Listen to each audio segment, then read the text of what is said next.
For more than 70 years, one symbol has quietly defined the structure of modern military power. It isn't a missile, it isn't a satellite, it isn't even a nuclear weapon. It is the aircraft carrier, a floating city of steel capable of projecting military force anywhere on Earth's oceans. At the center of this system sits the American supercarrier fleet, the largest and most powerful naval force ever assembled in human history. Among these ships is the massive USS Abraham Lincoln, CVN-72, a nuclear-powered carrier capable of carrying dozens of fighter jets and more than 5,000 personnel. Wherever a carrier like this appears, it sends a simple message. The United States has arrived, and the balance of power in that region has already changed. But now a claim has emerged that could challenge that assumption in a way the world has not seen since the Second World War.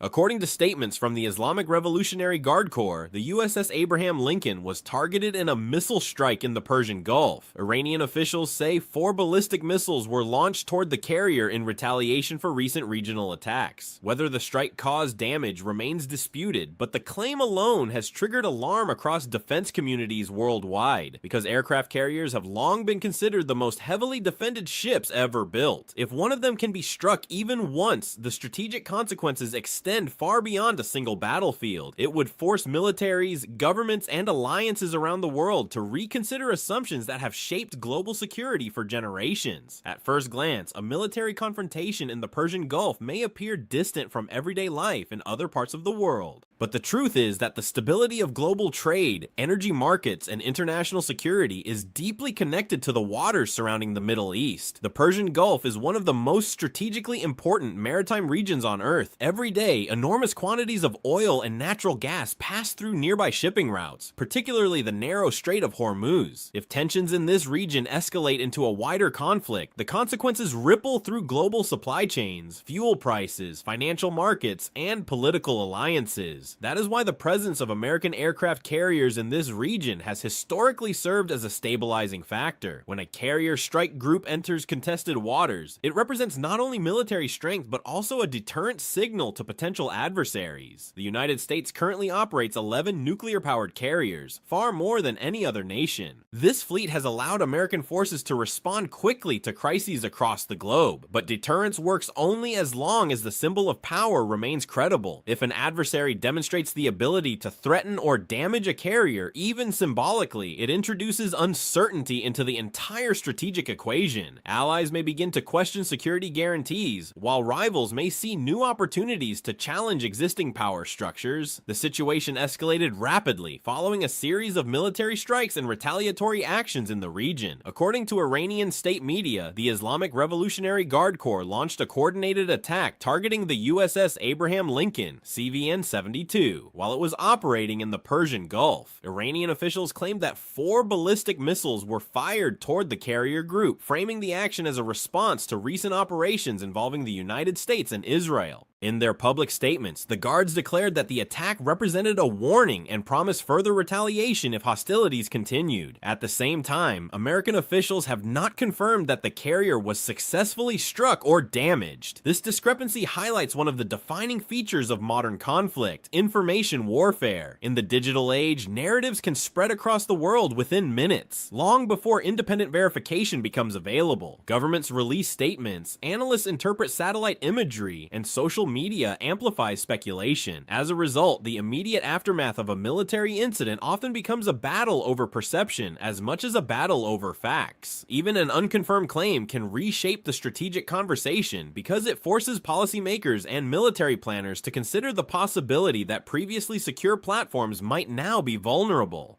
To understand why this situation matters, it is necessary to look beyond the headlines and examine the deeper technological shifts shaping modern warfare. For decades, aircraft carriers dominated naval strategy because they combined mobility, air power, and layered defensive systems. A typical carrier strike group includes escorting destroyers and cruisers equipped with advanced radar and missile interceptors. These systems form a protective shield designed to detect and destroy threats long before they reach the carrier itself. However, over the past 20 years, years, new weapons have emerged that challenge this defensive model. Ballistic missiles capable of traveling at extremely high speeds can approach targets from high altitudes, while low-flying drones can attack from unexpected angles. When used together in coordinated waves, these systems can create complex attack patterns designed to overwhelm defensive layers. Some military analysts refer to this strategy as saturation attacks. The idea is simple. Instead of relying on a single weapon, attackers launch multiple types of threats simultaneously, forcing defense systems to divide their attention. If enough vectors approach at once, even sophisticated defense networks may struggle to intercept every incoming threat. Behind the geopolitical analysis and military technology lies a human reality that is often overlooked. A modern aircraft carrier is not just a warship, it is a community. On board the USS Abraham Lincoln, CVN-72, are roughly 5,000 sailors, pilots, engineers, and medical personnel who live and work together for months at sea. The ship contains its own hospital, workshops, living quarters, and command centers. In many ways, it functions like a floating city operating far from home. Any attack against such a vessel carries immediate risks for the people on board. Fires, damage control operations, and emergency procedures become critical in the first moments after a strike. Crews train extensively for these scenarios, practicing how to isolate damaged compartments, control flooding, and prevent secondary explosions. But the consequences extend beyond the ship itself. Military conflicts also disrupt commercial shipping, insurance markets, and energy infrastructure. When tensions rise in the Persian Gulf, shipping companies may reroute vessels, insurance premiums increase, and oil prices can fluctuate dramatically. These economic effects eventually reach ordinary consumers through higher transportation costs and energy prices. The first compounding crisis triggered by such incidents is strategic uncertainty. For decades, the presence of American carriers has served as a predictable element of international security.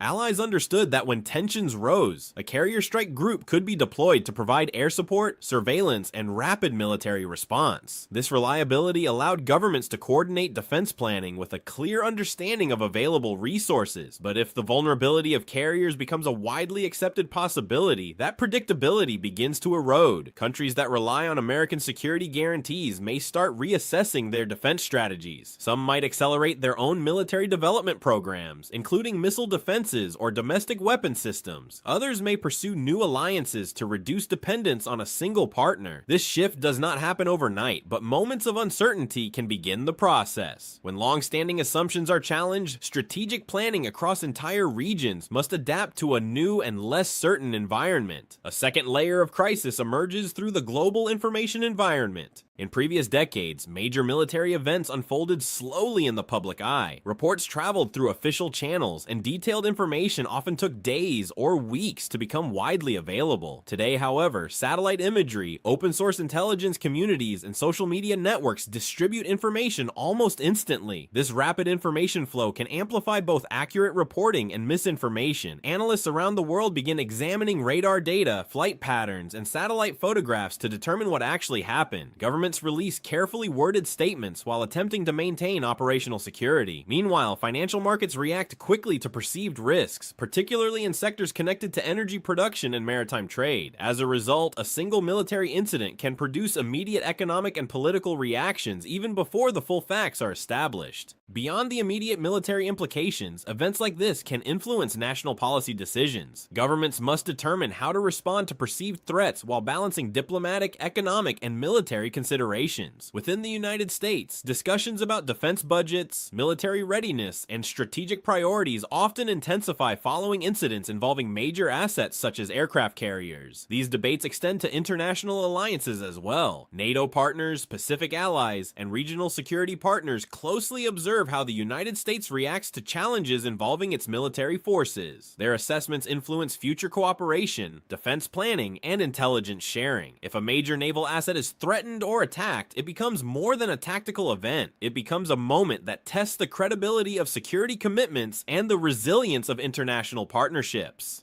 History shows that military technology evolves in cycles. At different times, battleships, submarines, aircraft, and missiles have each reshaped the balance of power. Aircraft carriers became dominant because they allowed nations to project air power across oceans without relying on nearby bases. For decades, this capability gave carrier fleets a decisive advantage. But every dominant technology eventually encounters new challenges. Advances in missile guidance, drone swarms, and electronic warfare are forcing military planners to rethink traditional strategies. Even if aircraft carriers remain powerful platforms, their role in future conflicts may evolve. They may operate at greater distances from contested zones, rely more heavily on unmanned systems, or integrate with new defensive technologies. What matters most now is not just whether a specific ship was struck, but what the possibility represents. The global security system is built on assumptions about deterrence and military capability. When those assumptions begin to shift, even slightly, the ripple effects can reshape strategies around the world. And moments like this may mark the beginning of a new chapter in how naval power is understood in the 21st century.